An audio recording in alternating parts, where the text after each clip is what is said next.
Let me pull up the video panel so that we can see Lexi. All right, Lexi, take it away. Awesome.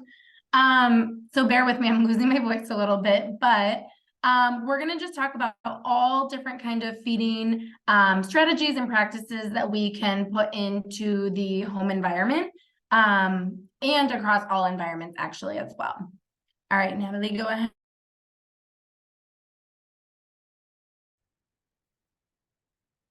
So we're going to talk about just some environmental changes, mealtime routines, a feeding schedule, language and actions that we can use during mealtime, family style meals, a little bit about food play, involving kids in a mealtime routine, and then we'll touch at the end on food jags and food chaining. All right, so first for the environmental strategies and changes, one of the first things that we always want to start with is positioning. So we always want to set the kid up to receive the best postural support. And that is going to be a thing to remember it by is 90, 90, 90. So your feet are going to be flat on the floor, your ankles, your knees, and your hips are going to all be at 90 degrees. There's a picture kind of shown at the bottom that looks at an older kid and then more of an infant, and then just a general picture. Our feet and are supported and all of those body parts are in their positions is because it'll allow the child to focus more than on those oral motor skills. If the kid is not supported properly, their body is going to be moving all over the place, and the same is going to happen with their mouth. If their body's moving all over, their mouth is going to be moving all over. So if we can give them that support, it'll just set them up for better success with support in the mouth as well.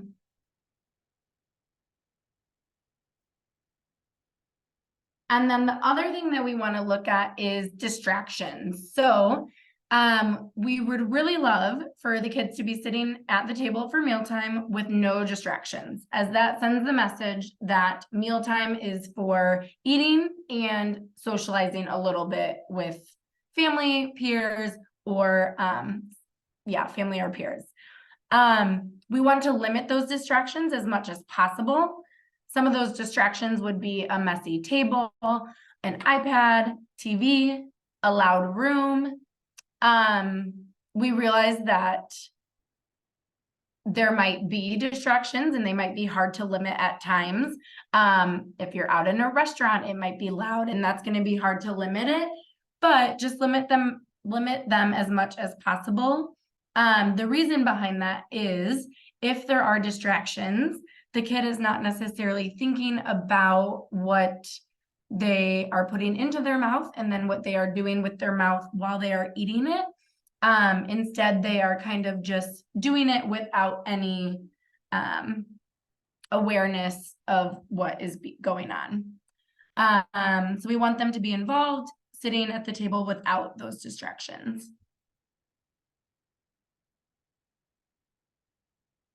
The next thing we'll touch on is mealtime routines.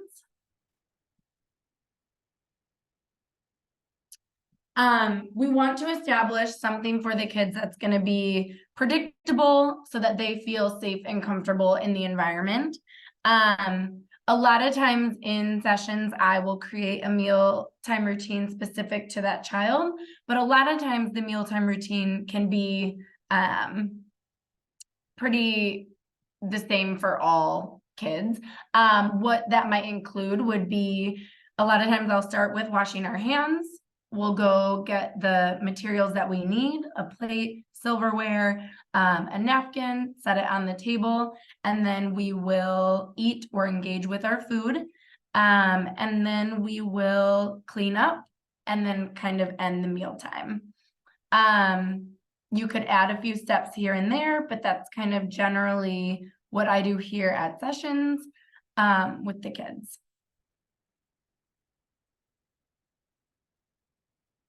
And then the next thing that kind of goes along with a feeding, our mealtime routine is kind of that feeding schedule.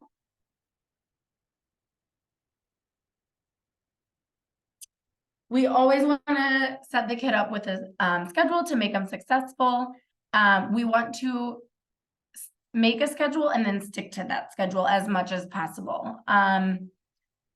We really want to have meals and snacks in that schedule to avoid grazing, as grazing can reduce hunger at mealtime. A schedule is going to look different for every kid, but what we would typically have is some kind of breakfast, some kind of snack, some type of lunch, snack, dinner, and if needed, a snack after dinner. If you guys have specific questions about a mealtime schedule, you guys can reach out to the feeding therapist on your child's team.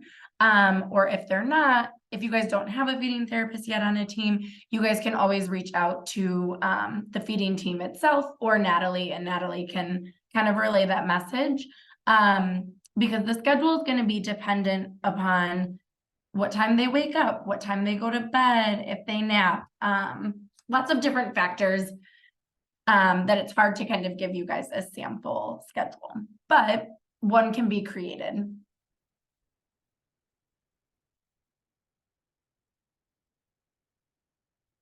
All right, one of the big ones, mealtime language. Mealtime, like I mentioned earlier, is a time that we want to focus on eating and socializing. So we want to use and model a lot of feeding language for the kids during mealtime. So we want to model interactions with new foods in a silly, fun way for kids. That will encourage the best food exploration. And we want to use language without pressure. So we don't want to tell the child what to do, as that kind of creates a control pressure situation. And we really want to focus on modeling the language of what we're doing, something that we're eating or how we're playing with our food. I think there will be some examples on the next slide. Yeah. So a lot of times we'll hear, take a bite, eat it. We really want to avoid something like that because that kind of makes a pressure situation and can actually backfire when it comes to helping them try new foods. So some things that we would say in therapy would be, I can crunch the carrot with my back teeth. Do you think it's crunchy or soft? We can dip it in ranch or hummus. Should we take a mouse bite or a dinosaur bite? I wonder if it's salty or sweet. And my broccoli looks like a paintbrush. We really like to bring in some of those descriptor words like crunchy, soft, salty, sweet, when we are modeling language with new foods.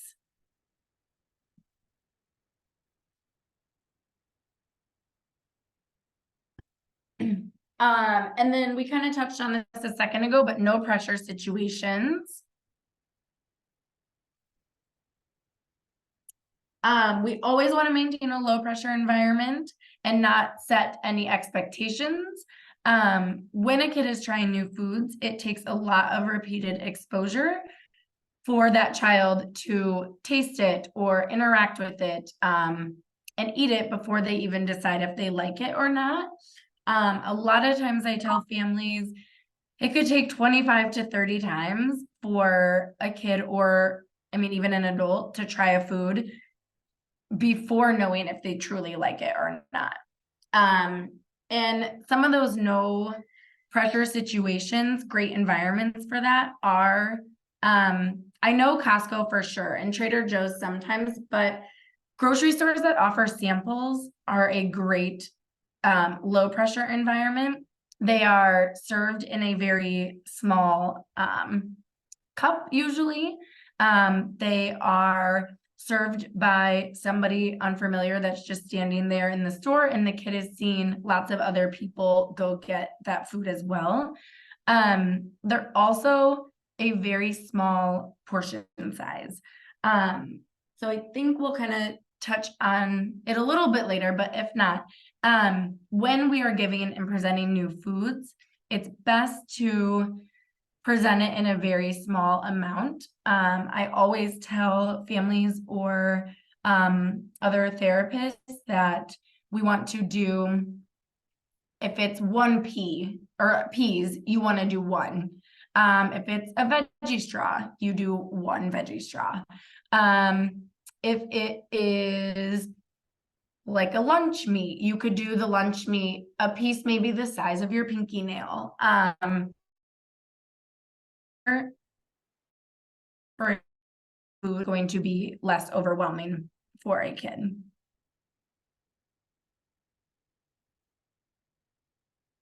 All right, so family style meals are something else that we like to do. It allows the child to feel in control and can often lead to more in a family style meal. I know they do them a lot at events and weddings now, but everything would kind of be presented on the plate or on the table, I mean, and then the child can serve themselves and decide what items they want and the portion size that they want. It just helps them feel in control and kind of ready to explore what is in front of them. Something I always note too is if you do a family style meal, always make sure that there are going to be what I would call safe foods for that child. So make sure they like at least 1 or 2 foods that are on the table and being served in that family style meal.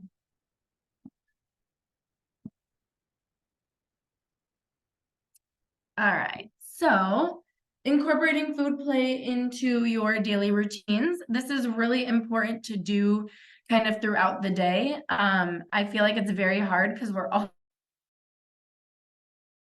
however, playing with your food is one of the best ways to introduce picky eaters to new foods, decrease sensory sensitivities, and create a fun and positive association with mealtime.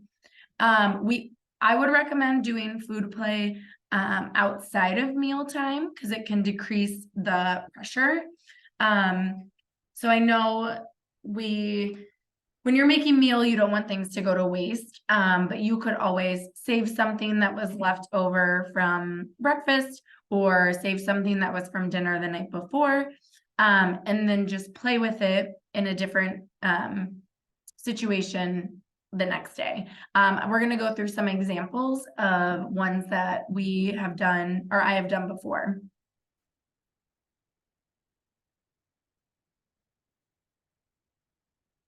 Okay. So one of the ones is using your fingers or paintbrushes to paint with different sauces, yogurts, and purees.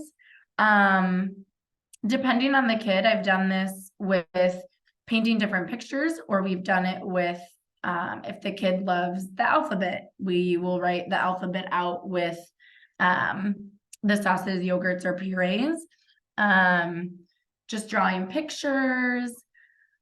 Another one is if the kid is not really comfortable touching the food yet with their hands, you can place that food in a Ziploc baggie and have them touch it through there or carry it around the house. They're still, even though they're not touching it, they're still exploring it, and you could always open it up for a smell. But it's a great way if they're not comfortable touching it. Another way or thing to do is to have a picnic or a tea party with stuffed animals, action figures, whatever the child is into. And kind of tied with that, the next one, puppets.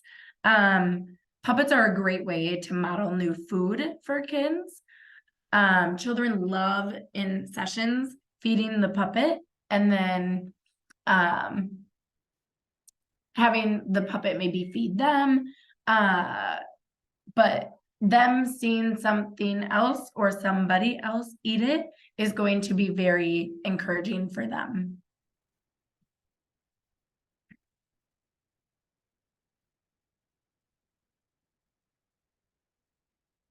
Something else I really like to do is using cookie cutters. They also make really cute vegetable cutters that are smaller than most cookie cutters and in different shapes.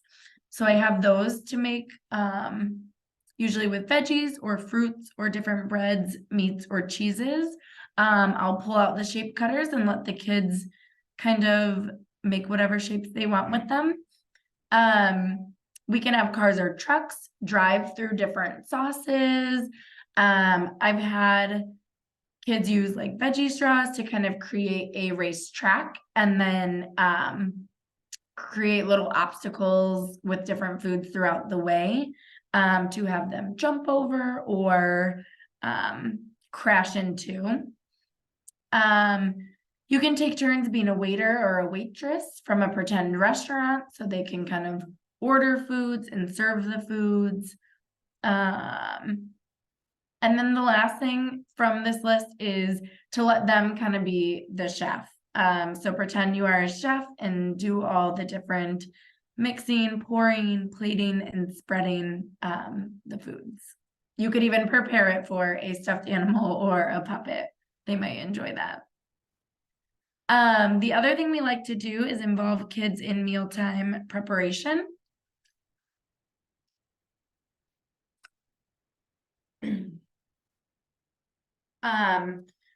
One big thing that I know can be maybe a little much at times, which is why I would only recommend it once a month or once every few weeks, but take them to the grocery store with you. It will help them learn about new foods that are being presented. And you could even create the grocery list with them before you go shopping. You could keep it short and only have a few items on there.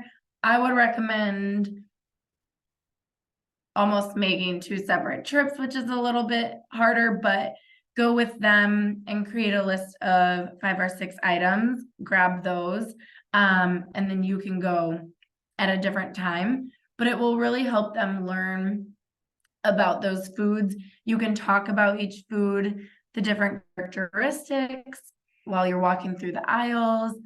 They can pick out different foods that they like.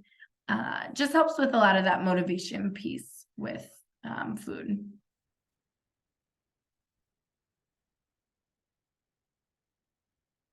And something else that's really great is to involve them in the process of preparing and cooking the food. It helps them understand how food is changed when it is cooked. They'll hear a lot of different noises, feel a lot of different things, smell a lot of things from the kitchen. So here are some ideas that I have done with kids. Pouring ingredients into the bowls, rinsing fruits and vegetables, brushing oil or butter on foods, stirring the batter, mashing different vegetables, cracking eggs, measuring the ingredients in a cup or little spoon, cutting using a safety, like a small safe knife. They make a lot of kid-friendly knives that you could find. Peeling fruits and vegetables and setting the temperature maybe on an oven is something else.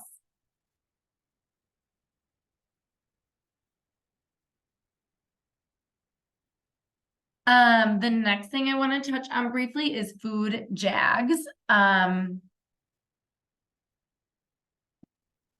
A food jag is when a child eats the same food prepared in the same way every day or at every meal. Food jags can cause a child to get burned out on those specific foods. Sometimes they are lost from the child's food repertoire permanently. Sometimes they are lost temporarily, just depends on the child. And we can make simple changes to the food to help us avoid food jags. Some examples, if a child eats a peanut or a sun butter and jelly sandwich every day, you could cut it in triangles one day. You could cut it in squares another day. You could cut it in strips instead of a big square. Trying to think of some other examples for vegetables, kind of the same thing. You could cut them in a strip. You could cut them in more of a chunk. You could use one of the shape cutters.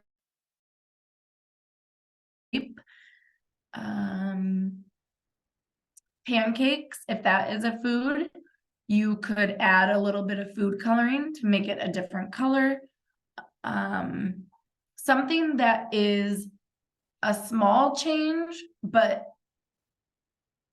like not going to be drastic. Just so in their mind, it looks a little bit different, but it's still that safe food.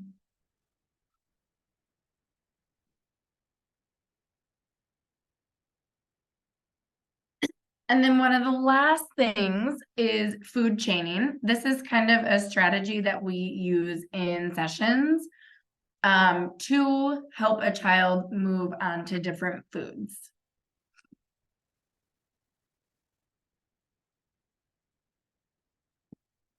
So in food chaining, you will create a list of all the foods or drinks that your child consistently accepts. You will then take that list and look for different patterns in the major areas. So flavor, texture, appearance, and temperature. Do they like foods that are hot? Do they like foods that are cold? Do they like foods that are room temperature? For texture, do they like foods that are soft or crunchy? Flavor, do they like things that are sweet or salty or strong flavor? Spicy. And then appearance, do they like foods that are round or brown or trying to think what else. Yeah, brown, like the shape and the color is kind of usually what we would associate with appearance. You will then try and offer foods and drinks that match those unique. So for example, if your child likes goldfish, you would maybe pick something that is also room temperature, that is also crunchy, with maybe a cheesy type flavor. Then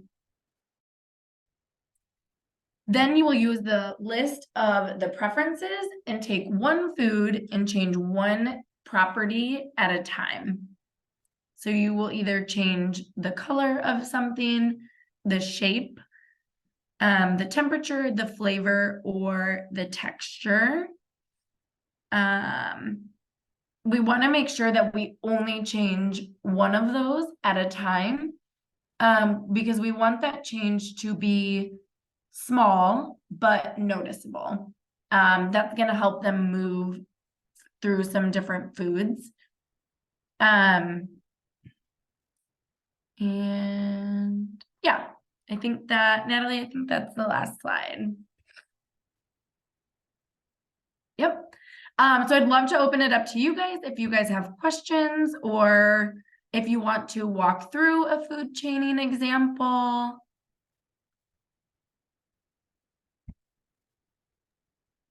I do have one question, Lexi, going back to the meal schedule. I know that it's all dependent upon what time a kid, wakes up and things like that, but is there research or anything that you as a feeding team member states as to, how frequently somebody should eat? Like if I eat breakfast at 8, should I have my snack at 10? And then, should there be a 2-hour gap, or is there any, logic that you can kind of guide some of the parents as to how to build out their meal schedule based off of, that little bit of information? Yeah, that's a great question. I would say for most kids in academy, the age that they are, it would probably be around every 2.5 to 3 hours. More probably 2.5. So yes, if a lot of times if they wake up at 7 or 8, then you're gonna have a snack at 9:30, 10. And that's kind of why the academy snack a little bit is when it is too.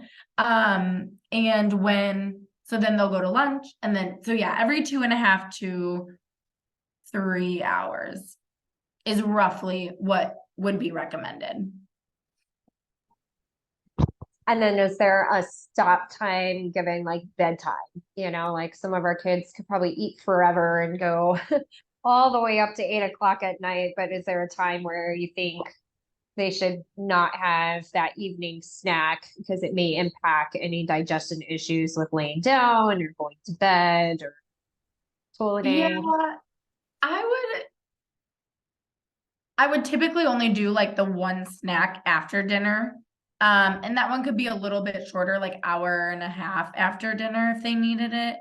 The other thing that actually brought up a good point, Natalie, that I wanted to mention, and I'm not sure if anyone's mentioned it in their previous presentations, but I always recommend mealtime being 25 to 30 minutes. Not going past that. If you go past that time, it's going to create a very negative experience for probably you and the child. So keeping it kind of that 25 to 30 minutes, and after that, it's done. That is kind of the time that we have cut out for meal. And that will kind of help with some of those hunger cues too, and creating that schedule. Some kids will try and eat for a full hour. So then when you're trying to space out the next snack, it could just be a little bit more difficult. So we really want to limit the meal time to 20 to 25, 30 minutes is probably the most I would go. I have a question. Hi, Lexi. Yeah. So my son likes to move around a lot when he eats. So Yep. we're gonna have to establish this sit down routine. So I was wondering, do you have any tips on how to make that more pleasant for him? Like I said, he loves to move around. Yeah, and that can be kind of hard too, because there are kids that just need to move during meal. I feel like I do let kids move here and there. They're telling me their body needs a quick break and a movement. I just try not to have it mid-bite or anything like that. And then kind of just redirect to the table. So I do feel like that is where maybe we are at the moment. And over time, I think it will build, you'll be able to build on that. But in that example, you might do mealtime. It could be pushed back the timing a little bit of it. Did that help kind of answer it? Yeah, I just think we probably Okay. need to continue to work with him. Yeah, I think just kind of like redirecting back to the table, and like Mhm. kind of when we take those bites, realizing that we are seated at the table, and then, okay, we need to move our body around the room. And then we'll come back to the table, take that bite. Will just help with pairing it with, okay, this is mealtime, I sit at the table. But totally understandable that like, if that's where we're at, movement is totally okay every now and then to kind of take a little break. Thank you. Yeah. Teresa, another thing that I used to do with a couple of my kids who used to be like squiggly like yours during lunch and snack and things like that, I would have on just like a piece of paper, nothing formal, nothing crazy, but to build that up. And he responds pretty well to seeing on his token board that like, oh, I have 5 more to go before I can go and have my break. You could set up something like that at home where it's like, oh, you need to take so many bites before you can go and take a break. Obviously reading his body too, if he really needs to get up and like move around, like we don't want to, say, no, you can't do that. But that kind of helps them to kind of structure it a little bit too, where it's like, oh, I need to sit here. I need to take 2 bites, chew, chew, chew, take it off. And then I can go and take my break and get my wiggles out and then come back to the table. And you can increase or decrease as, long as he's receptive to it. But he has responded really well to the token board to kind of sit and do his work for I think on his token board, he's got like 5, and then he's able to kind of go and take a break somewhere. So you could try to incorporate that sort of system with him too, to have him increase the longevity that he's sitting at the table to eat. Yeah, Okay. and I think Natalie, that's great to know too, that he has like the token board. I wonder too if I don't know obviously like the details, but I want to make sure it's kind of a low pressure situation too. Yep. So I wonder if instead of bites or something, you could always do like in your head, okay, he sat here for a minute. Here's kind of your token, and then like another minute. Does that make sense? Mhm. Yeah. Yeah. So kind of building it up, but like you don't have to give him a timer or anything, but just kind of like in your head, like, okay, you kind of sat for a minute, here's kind of your token. Or like you we played with the food, here's kind of a Yep. token too, or some other examples of something that could kind of keep at the table as well. Okay, yeah, I've seen the token board on the Bright Wheel picture, so I'll try to figure out how to make one for him at home. I can also ask because I'll reach out to Anna and see if she can send a token board with him home for you to use. Yeah. Oh, awesome. Thank you so much. No problem.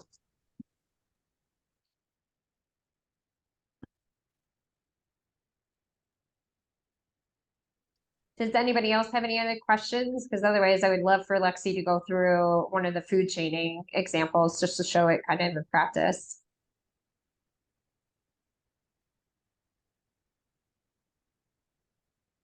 Good deal. All right, Lexi, could you walk us through one of the like an example of something that you've done with a food chaining?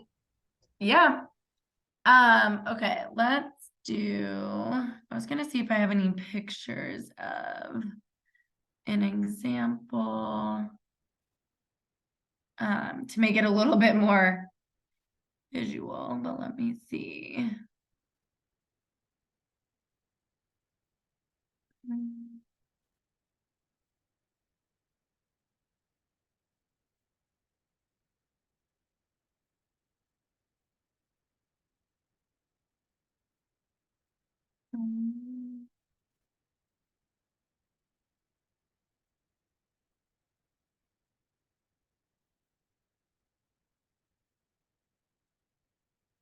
Okay, I don't think I see one of the pictures I have, but that's okay. All right, so let's go. Do you guys, either of you have, like your child has a very preferred food?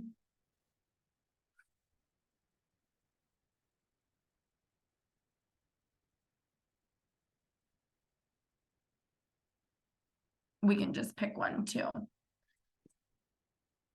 Something that could be pretty basic if we wanted to move, something like, if they eat a pretzel stick and you wanted them to maybe try a carrot, or something like that, you could start with that pretzel stick, and then you would change maybe, kind of the taste of it a little, and you could move it to like a veggie straw. You would pick probably one of the brown or what's the other, like yellow veggie straw to kind of somewhat represent a different in color, or the same in color, but it's going to be crunchy, it's going to be the same shape, kind of that round shape, and then it's going to have a different flavor though. Then you could move from that like lighter colored veggie straw to maybe one that's orange or green, or you would do orange, I guess, then move it to, because then it would be the same shape, the same flavor, and you would be changing the color of it.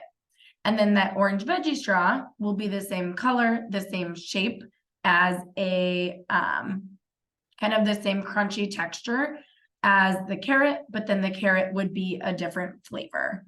If that kind of makes sense, that could be one example. Food chaining can be as detailed and as it can be 4 different chains, or it can be 10. It definitely just depends on what you want, kind of the end goal. Something that is very common for kids to be their favorite food at this age could be goldfish. So if you wanted to food chain goldfish just to a different cracker, you could start with the goldfish, and then you could move it almost to a Cheez-It. So same kind of texture, same color, but a little same cheesy flavor, but looks different. Rather than the goldfish shape, it's more of a Cheez-It, a square shape. And then from that, you could do a cheddar Cheez-It to a white cheddar Cheez-It. So same shape, same, that one's changing a little bit too, but same shape, same texture, but you're changing that color and that flavor a little bit. And then that would help them maybe move to a different cracker, like a Ritz cracker, a club cracker, kind of different, same shape kind of from those, same color, but maybe a little bit different in flavor. Teresa mentioned that her child likes cookies. Okay, yeah. So cookies are can be good to work with too, because they have a lot of the same, there's a lot of things that are that shape or that flavor. But you could easily, I'm trying to think what, you'd probably change, what would be something maybe they would be interested in working towards? In terms of an item, Just like a different food, like what's something else maybe that you guys eat as a family, or like that you guys eat that he doesn't eat yet? definitely doesn't eat meat, and I would love for him to eat. Okay. That would probably require a lot more like steps, but you could do, let me think. You could do, you'd almost probably do like a cookie to a cracker. And then you could do a cracker then to a meat, or like a meat with it maybe. If that kind of helps a little bit. I wonder Sorry, if you sometimes could they're go very from like, specific. I was gonna say, or like the hard chocolate chip cookie to like the softer, so you're Yeah. like changing up the Changing the texture, but texture. it's still a chocolate chip cookie, but now we're working with something softer. That probably, I mean, it doesn't, I mean, this is gonna sound gross. It doesn't resemble ground beef by any means, but it's a softer, texture, so you're working more A towards similar softening texture. that. Yep, to Yeah. some of those meats, or even like lunch meat, those are a softer, chewy texture. So yeah, that's a great idea to kind of work your way from, chocolate chip cookie to a soft chocolate. You could do the flavor of it a little bit too, so kind of something that maybe looks the same shape. Trying to think if there's like a cracker out there that has little like chunks in it, but like a savory flavor rather than sweet. There's that chicken and a biscuit. It's kind of, Oh, it's like a salty, like not taste like chicken, but it's kind of a salty cracker. yeah. Yeah, so there could be lots of different things, and you can kind of take it different ways. You can always reach out to, like I said, the feeding team or the your specific child's feeding therapist for a more detailed plan. But food chaining is a nice kind of way to introduce some of those new foods. If their favorite food is cookies, you might want to play around with introducing things that are anything that you can find that is crunchy, that is sweet, that is kind of that room temperature, and that is round, brown, kind of the same colors. So kind of different. A lot of times what I'll do in one of those first steps I mentioned kind of getting a list of all of their foods and then presenting different options that are similar in all those characteristics. So sometimes I'll get some of those different items and then put them on a plate or something like that and kind of see if they gravitate towards any of those. Like I said earlier, though, small portions. So just one piece of each, especially because they're all probably going to be non-preferred at first. But just kind of playing with those different appearance, like characteristics. Okay, got it. Thank you. Yeah.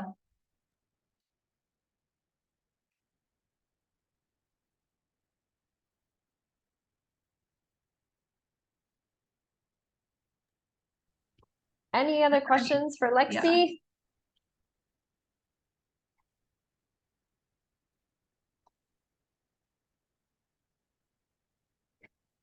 All right. Well, I appreciate your guys' patience for joining us today.